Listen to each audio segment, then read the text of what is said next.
अस्सलाम वालेकुम नाज़रीन, ड्रामा सीरियल शेर की नेक्स्ट एपिसोड बहुत ज्यादा इंटरेस्टिंग होने वाली है, क्योंकि जब शेर फजर से कहता है कि यहाँ से हम निकलेंगे कैसे, तो जिस पर फजर शेर से कहती है कि हमें मरने का नाटक करना होगा। ये सुनकर शेर तो परेशान हो जाता है कि ये सब कैसे होगा। फजर शेर से कहेगी कि ये सब तुम मुझ पर छोड़ दो, मैं जानती हूँ कि मुझे क्या करना है और किस तरह से तुम्हें यहाँ से निकालना है। जब फजर ने शेर जमान को मौत से बचाने के लिए मौत का ही नाटक रचाया, एक तरफ तो फजर है जो अब अपनी जान की भी परवाह किए बगैर शेर जमान को बचाने के लिए सब कुछ दांव पर लगाने को तैयार है, और इसी के साथ वहीं दूसरी तरफ बदर जमान है जो ये समझ बैठा है कि उसका सबसे बड़ा कांटा अब हमेशा के लिए निकल चुका है। लेकिन क्या वाकई शेर जमान मर चुका है? क्या ये फजर की सबसे खतरनाक चाल है? इस बार फजर की हालत कुछ ऐसी होती है कि उसे कुछ भी समझ में नहीं आ रहा होता कि वो क्या करे और किससे मदद मांगे। फजर सोच सोच कर यहाँ पर परेशान हो रही होती है कि आखिर शेर को वहां से निकालने के लिए किसकी मदद ली जाए, क्योंकि मैं अकेली शायद ये सब कुछ ना कर सकूं।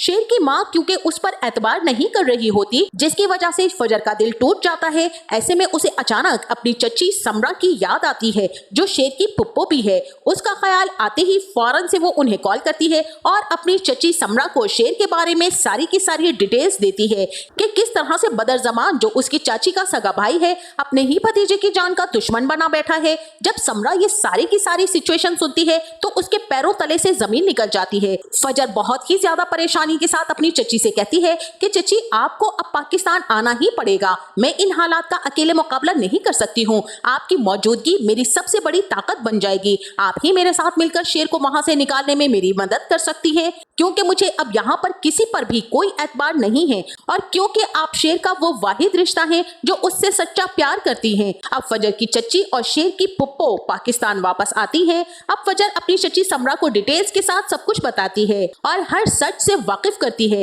हर चाल का पर्दा उठाती है। फजर अपनी चच्ची को ये भी बताती है कि शेर कहता है कि ये एक एक्सीडेंट नहीं था, ये एक एक्सीडेंट करवाया गया था, ये एक कत्ल था और मेरा बाप कत्ल हुआ है, वो एक्सीडेंट में मरा नहीं। समरा का दिल भर आता है, वो सोच में डूब जाती है कि एक ही माँ की कोख से जन्म लेने वाले दो भाई इतने अलग शख्सियत कैसे रख सकते हैं। अब यहाँ पर समरा अपनी शादी से पहले के वक्त को याद करती है। उसे अपने भाई शाह जमान से की गई मोहब्बत का हर लम्हा याद आने लगता है, और अब उसे शक होने लगता है कि कहीं शाह जमान की मौत के पीछे भी बदर जमान तो नहीं। अब बदर जमान जिसकी आंखों पर हमेशा से दौलत की पट्टी बंधी रहती है, जिसके लिए रिश्तों की कोई अहमियत नहीं है, उसका मकसद सिर्फ और सिर्फ एक है, हर हाल में उसे अपने मफाद को अहमियत देना होता है, और बदर जमान अपने मफाद की खातिर अपने बाप का भी सगा नहीं है। समरा को फजर की बातें सुनकर पूरी तरह से यकीन हो चुका है कि शाह जमान भाई की मौत के पीछे भी बदर जमान और उसके बेटों का हाथ है, क्योंकि जैसा बाप है वैसे ही उसके बेटे हैं। फिर समरा फजर से मिलकर शेर को वहां से निकालने की प्लानिंग करेगी। और अब फजर की चाची समरा अपनी भाभी यानी शेर की मां तहमीना बेगम को फोन करती है और उसे बताती है कि मैं पाकिस्तान वापस आ चुकी हूँ और आपने मेरे ऊपर एक बहुत बड़ा एहसान किया था कि मुझे मेरे भाई शाह जमान की मौत का आखिरी दीदार करवाया था, और ये एहसान उतारने का वक्त आ चुका है। तहमीना समरा की बात को समझ नहीं पाती है। वो समरा से कहती है कि समरा तुम कहना क्या चाहती हो, कौन से एहसान का बदला उतारने का वक्त आ गया है, खुलकर बात करो। जिस पर समरा तहमीना से कहेगी कि मैं फोन पर सब कुछ आपको नहीं बता सकती हूँ, मैं आपको एक लोकेशन सेंड कर रही हूँ, आपको वहां पर आना होगा और मुझसे मिलना होगा। अब यहाँ पर समरा तहमीना से कहेंगी कि मैं आपको कुछ दिखाना और कुछ बताना चाहती हूँ शेर के हवाले से, इसीलिए जितनी जल्दी हो सके आप वहां पर पहुंचे, क्योंकि शेर की जान को खतरा है। अब यहाँ पर तहमीना बेगम समरा से कहेंगी कि शेर की जान को किससे खतरा है। समरा कहेंगी कि आप इस लोकेशन पर पहुंचे, मैं आपको सब कुछ बताती हूँ, और तहमीना बेगम ये सुनकर बहुत ही ज्यादा परेशान हो जाएंगी। समरा तहमीना से कहेंगी कि आपने उसके बारे में किसी को नहीं बताना है और ना ही किसी को साथ लेकर आना है, ये बात सिर्फ और सिर्फ आपके और मेरे दरमियान रहनी चाहिए, और आप अकेली ही यहाँ पर आएंगी। तहमीना बेगम को तो ये सुनकर और भी ज्यादा टेंशन होने लगती है कि आखिर मेरे बेटे को किससे खतरा है। अब यहाँ पर तहमीना बेगम बिल्कुल वैसा ही करेंगी जैसा कि समरा ने उनसे कहा होता है, वो किसी को यहाँ पर नहीं बताएंगी और समरा की बताई हुई लोकेशन पर पहुंच जाएंगी। और इसी के साथ वहीं दूसरी तरफ शेर और फजर के घर वालों के दरमियान एक जमीन का मसला जो काफी अरसे से चला आ रहा है, अब इस जमीन से पर्दा उठता है कि शाह जमान ने अपने जीते जी ये जमीन तहमीना के नाम कर दी थी। ये खबर जैसे ही तहमीना और बदर जमान को मिलती है, उनकी खुशी का कोई ठिकाना ही नहीं रहता। लेकिन असल قصہ یہ ہوتا ہے کہ بدر زمان اس کام کو اپنے مقصد کے لیے کر رہا ہوتا ہے۔ وہ تہمینہ بیگم کو جان بوجھ کر بھڑکاتا ہے، ان کے دل میں شجاعت کے لیے نفرت بھرتا ہے تاکہ وہ اتنے غصے میں آ جائیں کہ حالات ہاتھ سے نکل جائیں اور شیر کی جان کو خطرہ لاحق ہو جائے۔ ادھر بدر زمان شجاعت کے پاس پہنچتا ہے اور اس پر زہر اگلتا ہے اور طنز کرتے ہوئے کہتا ہے کہ عورتوں سے ہارنا تو جیسے تمہاری عادت سی بن گئی ہے۔ بدر زمان شجاعت کو شرمندہ کرتے ہوئے کہتا ہے کہ تمہیں نہیں لگتا کہ تمہیں مر جانا چاہیے شرمندگی سے، یا پھر گھر بیٹھ کر عورتوں کی طرح چوڑیاں پہن لو کیونکہ تمہیں یہی زیب دیتا ہے۔ بدر زمان یہ ساری باتیں شجاعت کو صرف اس لیے کہہ رہا ہوتا ہے تاکہ اسے اپنے خلاف مزید بھڑکا سکے، کیونکہ بدر زمان یہ بات بہت اچھے سے جانتا ہے کہ اس کی بیٹی ہی شیر کا علاج کر رہی ہے۔ جب میں اس کو اتنا کچھ سناؤں گا تو یہ غصے میں آ کر اپنی بیٹی سے شیر کو مارنے کے لیے ضرور کہے گا۔ اس طرح میرے راستے کا کانٹا خود بخود نکل جائے گا اور میرے اوپر کسی بھی قسم کا کوئی بھی الزام نہیں آئے گا شیر کے مرنے کا۔ فجر کا باپ اندر سے بری طرح سے ٹوٹ چکا ہوتا ہے۔ بدر زمان کی باتوں نے اسے اندر تک جھنجھوڑ دیا ہوتا ہے۔ اس کے کان میں بدر زمان کی ایک ایک بات ہتھوڑے کی طرح لگ رہی ہوتی ہے، اور اسی کے ساتھ اب شیر کی ماں تہمینہ بیگم بھی چپ کر کے بیٹھنے والوں میں سے نہیں رہی ہے۔ وہ فجر کے باپ سے دو ٹوک کہہ دیتی ہے کہ شاہ زمان تو اس دنیا سے چلے گئے، لیکن میں زندہ ہوں اور میرا بیٹا بھی زندہ ہے۔ جس نے ہمارے گھر کی طرف آنکھ اٹھائی اسے سکون سے جینے نہیں دوں گی میں۔ جب فجر کا والد یہ تمام باتیں سن کر گھر آتا ہے اور شاہتاج کے سامنے ساری کی ساری باتیں بیان کرتا ہے تو شاہتاج کے تو تن بدن میں آگ لگ جاتی ہے۔ آخر وہ شاہ زمان سے محبت کرتی تھی، اس کی نظروں میں تہمینہ اور باقی بیویاں اس کے لیے ایک تانا ہیں۔ اب یہاں پر شاہتاج بیگم کا تو دل بری طریقے سے جلتا ہے کیونکہ ان کا دل جلنا بھی ضروری ہے۔ شاہتاج اپنی ناکام محبت کا ایک ایک سے انتقام لینا چاہتی ہے۔ اب وہ اپنے بھائی سے کہتی ہے کہ بھائی جان، تہمینہ کو خود پر بڑا گھمنڈ ہے نا، اور اسے بڑا غرور ہے اپنے بیٹے پر جو کہ اس وقت پاگل خانے میں ہاسپٹل میں پڑا ہے اور آپ کی بیٹی کے رحم و کرم پر ہے۔ اب وقت آ گیا ہے کہ اس کا یہ غرور اور گھمنڈ توڑ دیا جائے۔ شاہتاج غصے سے شجاعت سے کہے گی کہ بھائی جان، اس کی اور اس کے بیٹے کی جان تمہاری بیٹی کے دو پوروں میں ہے۔ اپنی بیٹی سے کہو کہ اگر وہ اس گھر میں اپنا کھویا ہوا مقام واپس حاصل کرنا چاہتی ہے تو اسے تمہاری بات ماننا ہوگی۔ شاہتاج غصے سے پاگل ہو رہی ہوتی ہے اور پھر کہے گی کہ اب تہمینہ کے غرور کا تو خاتمہ کرنا ضروری ہو چکا ہے۔ جس بیٹے میں اس کی جان بستی ہے اس کا خاتمہ ضروری ہے۔ فجر سے کہو کہ وہ ایک اشارے پر سب کچھ ختم کر سکتی ہے، بس اس سے کہہ دو کہ یہ کہانی یہیں پر ختم کر دو، شیر زمان کو ختم کر دو۔ جیسا کہ پہلے بتایا جا چکا ہے کہ اگلی ایپیسوڈز میں ہم دیکھیں گے کہ فجر کا والد ملک شجاعت سیدھا اپنی بیٹی کو بلواتا ہے کیونکہ یہاں پر وہ باپ کم اور کوئی جلاد زیادہ نظر آتا ہے، اور کہتا ہے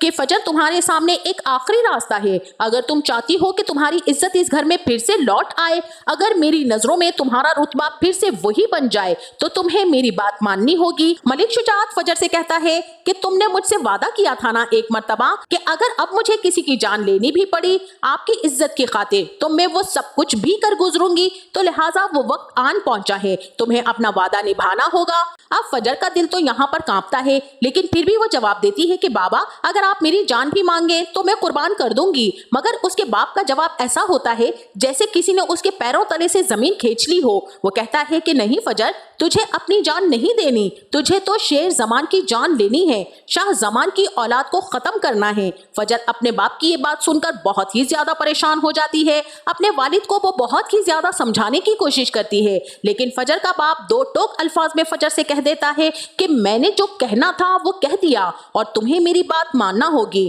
تمہیں شیر زمان کی جان لینا ہوگی ورنہ تم میری مرے ہوئے کی شکل دیکھو گی۔ اب یہاں پر فجر اپنے باپ کے سامنے بے بس اور مجبور ہو جاتی ہے اور آخرکار اپنے باپ سے وعدہ کر لیتی ہے کہ ٹھیک ہے بابا جان، جیسا آپ چاہیں گے ویسا ہی ہوگا۔ اسی کے ساتھ وہیں دوسری طرف اب فجر شیر زمان کو پہلے ہی سب کچھ بتا چکی ہوتی ہے تو وہ فوراً سے ان دواؤں کا استعمال چھوڑ دیتا ہے، لیکن کیونکہ وہ ان میڈیسنز کا عادی بن چکا ہے اچانک چھوڑنے سے اس کی طبیعت بگڑنے لگتی ہے۔ مگر فجر اسے حوصلہ دیتی ہے کہ شیر زمان یہ درد برداشت کر لو، سب کے سامنے خود کو نارمل رکھو تاکہ کسی کو شک نہ ہو کہ تم نے دوا چھوڑ دی ہے یا تمہاری حالت بدل رہی ہے۔ اب یہاں پر فجر اپنے جذبات کے آگے بے بس ہو چکی ہے۔ وہ شیر زمان سے دو ٹوک الفاظ میں کہتی ہے کہ اب تمہیں ہر حال میں یہاں سے نکلنا ہی ہوگا، میں تمہیں لے کر جاؤں گی۔ شیر زمان اسے روکنے کی کوشش کرتا ہے اور اس سے کہتا ہے کہ تمہیں اندازہ بھی ہے اگر अगर किसी ने देख लिया तो तुम्हारी जान को भी खतरा हो सकता है। लेकिन फजर बिना डर और खौफ के जवाब देती है कि मेरी जान तुम्हारी जिंदगी से ज्यादा कीमती नहीं है।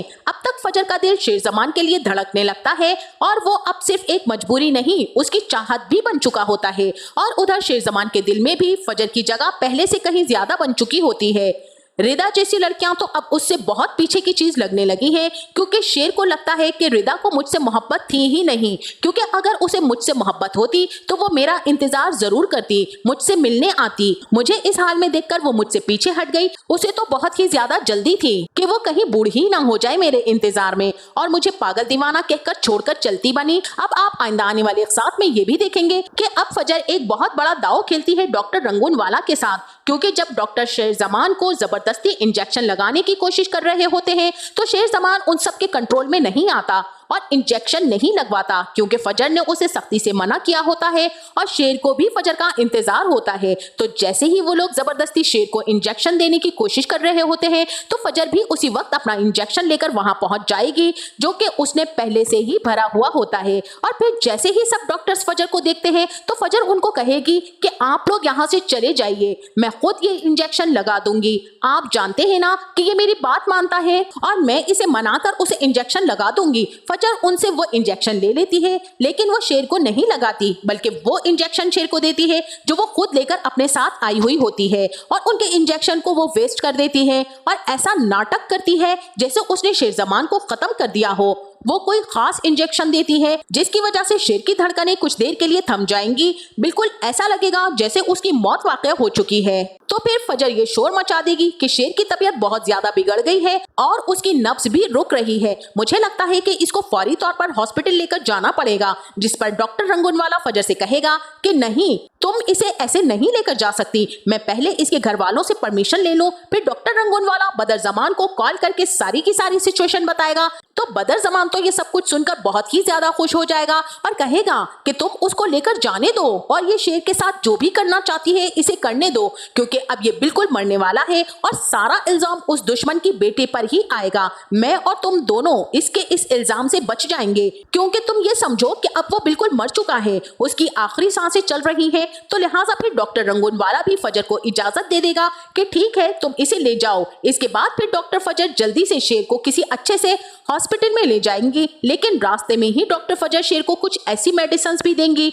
जिससे उसकी तबीयत फिर से बहाल होना शुरू हो जाएगी। अब डॉक्टर फजर अपने पुप्पो के साथ मिलकर शेर को यहाँ से गायब करवा देगी और किसी अच्छे हॉस्पिटल में उसको एडमिट करवाएगी और अपनी जेरे निगरानी उसका इलाज करवाएगी। फजर शेर को वहाँ से हॉस्पिटल में एडमिट करवाने के बाद जब घर आती है तो अपने बाप के सामने खड़ी होकर कहती है कि बाबा, मैंने आपसे किया गया वादा पूरा कर दिया है, शेर अब इस दुनिया में नहीं रहा, मैंने उसको ऐसा इंजेक्शन दिया है जिससे वो मर गया है। मलिक शुजात के चेहरे पर तो एक अजीब सी खुशी की लहर दौड़ जाती है, जैसे उसे दुनिया की सबसे बड़ी जीत मिल गई हो। फजर के घर में शेर जमान की मौत का सुनकर एक खुशी का सा माहौल बन जाता है, मगर असल हकीकत कुछ और ही होती है। और वहीं दूसरी तरफ शेर जमान की पुप्पो समरा और तहमीना बेगम से मिलती है, क्योंकि शेर जमान की माँ उसकी पुप्पो की बताई हुई लोकेशन पर पहुंच जाती है और समरा फजर के हवाले से तहमीना को एतमाद में लेती है और उन्हें समझाती है कि फजर जो कुछ भी कर रही है वो दुश्मनी में नहीं बल्कि शेर की भलाई के लिए कर रही है, वो उसे बचा रही है, मारना नहीं चाहती है। फिर समरा तहमीना को बदर जमान और डॉक्टर रंगूनवाला के बारे में सारी हकीकत बता देंगी और फजर के बारे में भी बताएंगी कि फजर ही है जो शेर को इस मुश्किल वक्त से निकाल सकती है, और वो तमाम रिपोर्ट्स भी तहमीना को दिखाएंगी जो उसे मेडिसिन दी जा रही हैं वो बिल्कुल भी ठीक नहीं है, इसी वजह से तो शेर की ये हालत हुई है और अब तहमीना भाभी आपको फजर पर एतबार करना होगा। समरा तहमीना से कहेंगी कि फजर ने मुझे फोन करके फौरन पाकिस्तान इसीलिए बुलाया है ताकि मैं उसकी हेल्प कर सकूं। तहमीना तो ये सारी की सारी बातें सुनकर दंग रह जाती हैं कि जिस लड़की को मैंने अपने बेटे का दुश्मन समझा था वो मेरे बेटे की जिंदगी बचाने के लिए क्या कुछ कर रही है, और जिन पर मैं भरोसा कर रही थी वही मेरे बेटे के दुश्मन निकले। तहमीना फजर से बहुत ही ज्यादा शर्मिंदा होती हैं और उसके आगे हाथ जोड़कर मुआफी मांगती हैं और अब वो फजर पर यकीन करना शुरू कर देती हैं। लेकिन फजर तहमीना को इस बात से बिल्कुल मना करती हैं कि आंटी आप ये बात अभी किसी से भी नहीं कीजिएगा, या बदर जमान और उनके बेटों को इस बात की खबर नहीं होनी चाहिए कि आप सब कुछ जान चुकी हैं उनकी घटिया साजिश के बारे में, वरना वो लोग शेर को ढूंढकर फिर से उसे नुकसान पहुंचाने की कोशिश करेंगे। अब जिस पर तहमीना बेगम फजर से वादा करेंगी कि वो किसी से कुछ भी नहीं कहेंगी जब तक कि उनका शेर बिल्कुल ठीक होकर वापस ना आ जाए। इस तरह फजर अपने प्लान में कामयाब होती है और शेर जमान को वहां से चुपचाप निकाल कर ले जाती है। अब शेर को एक ऐसी जगह पहुंचाया जाएगा जहां कोई उसकी मौजूदगी का अंदाजा भी नहीं लगा सकता। बहुत मुमकिन है कि फजर शेर को उसकी पुप्पी के साथ बाहर मुल्क भेज दे, जहां उसकी देखभाल और इलाज भी बेहतर तरीके से किया जा सके। अब शेर जमान को पूरी तरह से छुपा लिया गया है। डॉक्टरों की निगरानी में उसका इलाज जारी है और उम्मीद की जा रही है कि वो बहुत जल्द बिल्कुल ठीक हो जाएगा और जब शेर जमान लौटेगा तो वो उस शेर की तरह से लौटेगा जो अपने दुश्मनों पर टूट पड़ता है। बदर जमान और उसके बेटे जिनका घुमंड आसमानों को छू रहा था, उनके लिए शेर जमान एक कहर बनकर वापस आएगा। तो अब इंतजार है उस लम्हे का जब शेर जमान लौटेगा, न सिर्फ बदर जमान के लिए बल्कि पूरे घर के लिए एक तूफान बनकर। क्या फजर और तहमीना बेगम और समरा मिलकर इस लड़ाई को जीत पाएंगी? क्या बदर जमान को उसके गुनाहों की सजा मिल पाएगी? इस सब का जवाब मिलेगा हमें आइंदा आने वाली एपिसोड्स में। और आपका इस ड्रामे के बारे में क्या ख्याल है और आपको दानिश तैमूर की एक्टिंग कैसी लग रही है? और साथ ही दानिश तैमूर के साथ सारा खान का किरदार आपको कितना दिलचस्प लग रहा है? इस बारे में हमें अपनी राय से जरूर आगाह कीजिएगा। जाते जाते वीडियो को लाइक और चैनल को सब्सक्राइब करना ना भूलिएगा। अपना बहुत सारा ख्याल रखिएगा। मिलते हैं नेक्स्ट वीडियो में, तब तक के लिए अल्लाह हाफिज।